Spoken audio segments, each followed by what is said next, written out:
बरं वाटतंय आता?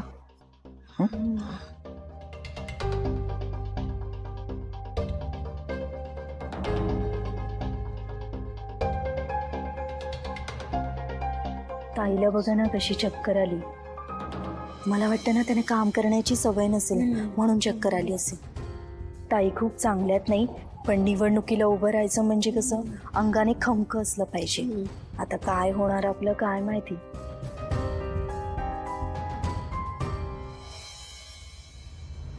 सिद्धू, आपण डॉक्टरांना बोलवूया का? म्हणजे तिला जरा काहीतरी औषध वगैरे नाही नाही मला बरं वाटतंय. ओके मी आता नक्की. बरं तुम्ही त्या बायकांना नीट पैसे दिले का? भावना अगं अगं हो, सिद्धूने त्यांना पैसे दिले आणि आता त्या बायका घरी पोहोचल्या पण असतील. मी नीट बोलायला हवं होतं ना एकदा त्यांच्याशी. नेमकी मला चक्कर आली आणि भावना अगं काय बोलतेस तू? हे नेहमीच असतं तिचं. कामाच्या मध्ये मध्ये ना स्वतःला विसरूनच जाते. मग आठवण करून द्यायला तुम्ही आहात ना. अच्छा आई, मगाशी तुम्हाला का अडवलं जेव्हा मी सांगणार होतो त्या बायकांना की भावना प्रेग्नंट आहे? एक तरी प्रेग्नंट असल्यासारखी वागत नाहीये. सगळी कामं हिलाच करायची असतात. जेवण बनवणं, जेवण वाढणं, ही स्वतःची काळजी घेते. निदान लोकांना तरी माहिती असायला पाहिजे ना की प्रेग्नंट आहे. अरे हो, पण आधी चोरोटी तरी भरायला हवी.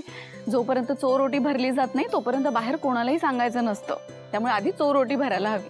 ठीक आहे, मग मी म्हणतो उद्याच्या उद्या पण चोरोटी भरून टाकूया. उद्या? अगं हो, तसंही 3 महिने आता होत आलेत ना पूर्ण. खरं तर हरकत नाही. आणि हे बघ, हे सगळं मी तुझ्यासाठी नाही माझ्यासाठी करतोय. कारण मला जगाला ओरडून ओरडून सांगायचं की भावना आई होणार आहे आणि मी बाबा होणार आहे. एवढं सगळं होतं ना तर कशाला माझं उमेदवारीसाठी नाव सुचवलं? नीलांबरी, प्लीज प्लीज शांत हो. Please please please. कशी शांत होऊ? आजवर तुम्ही एक चकार शब्द बोलत नव्हते. नंदी बैलासारखे बुगू बुगू करायचे. ते पण ठीक होतं. पण आज आज तुम्ही माझ्याच विरोधात बोललात. आजवर स्वतःची बाजू घेण्यासाठी तुमचं थोबड नाही उचकटलं आणि माझ्या विरोधात तोंड उघडलं. नवरा आहात ना तुम्ही माझा. तुमच्या नावाचं कुंकू लावते मी. मला वाटलं होतं की या घरात कोणीतरी असेल की ठामपणे माझी बाजू घेईल. पण नाही. मला आता कळालं, या घरात फक्त त्याच बायकांना मान आहे ज्या या घरासाठी उपयोगी आहेत, जे या घराला मूल देऊ शकते. मला एक माझी काय चूक आहे आज? माझ्या नशिबात नाहीये चूक, म्हणून मला असं वागवायचं का? काय पाप केलंय मी? नीलांबरी, अगं तुला मूल होत नाही म्हणून घरातलं कोणी कधी काही तुला बोललंय का? उगाच काय गैरसमज करून घेतेस ग? वेळ लागलाय का तुला? हो, वेळ लागलाय मला. वेळ लागलाय मला. तुम्ही एक काम करा. तुम्ही त्या पागलखान्याला फोन करा. मेंटल हॉस्पिटलला फोन करा. तुम्ही माझी या घरात जागा नाही. तुम्ही दूर. तू शांत हो. तुम्ही आधी मेंटल हॉस्पिटलला फोन करा. तू शांत हो. तू शांत हो. पप्पा तुम्ही बाहेर या. ओरडू नको. शांत हो. शांत हो. काय होतंय तुला? काय होतंय तुला? शांत हो नीलांबरी. काय होतंय मी तुला? तुम्हाला फायनल सांगते. तुम्ही आत्ताच्या आत्ता मेंटल हॉस्पिटलला फोन करा. नीलांबरी, नीलांबरी शांत हो. वा, आता तुम्ही माझ्यावर ओरडायलाही लागले. बस, मी सहन करणार नाही. मी अजिबात जवळ यायचं नाही माझ्या.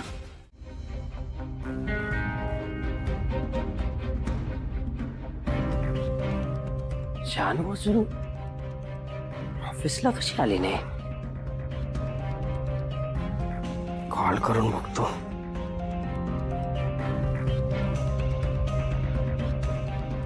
कॉल का लागत नाहीये? मेसेज.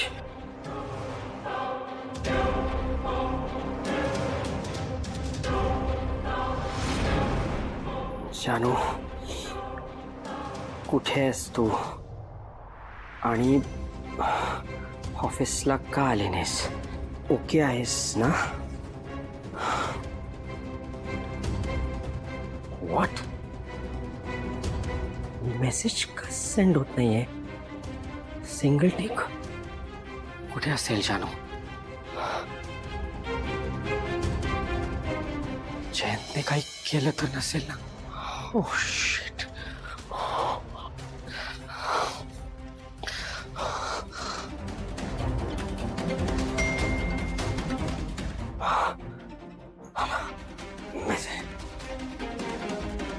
आज आईच्या घरी चालली आहे, ऑफिसला येणार नाही.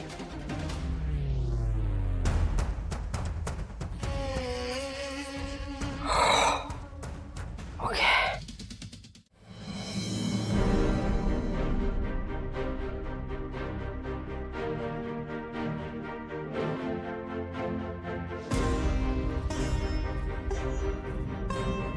हॅरीची रूम एवढी नीट अँड क्लीन. मी असताना तर 10 वेळा ओरडायला लागायचं, आवर आवर आवर म्हणून.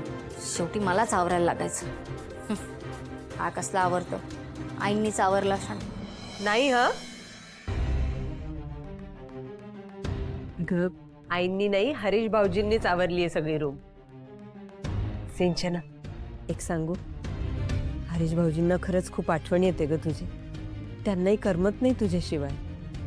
हल्ली खूप उदास असतात. मी काय म्हणते, तुम्ही सगळी भांडणं मिटवून परत एकत्र राहा ना. वहिनी, हे तुम्ही मला सांगताय? मला माहिती आहे तुम्ही आणि संतोष दादा वेगवेगळे राहतात ते. त्यामुळे मला सांगण्याआधी तुम्ही स्वतःचं बघा, मग मला सांगायला आहे.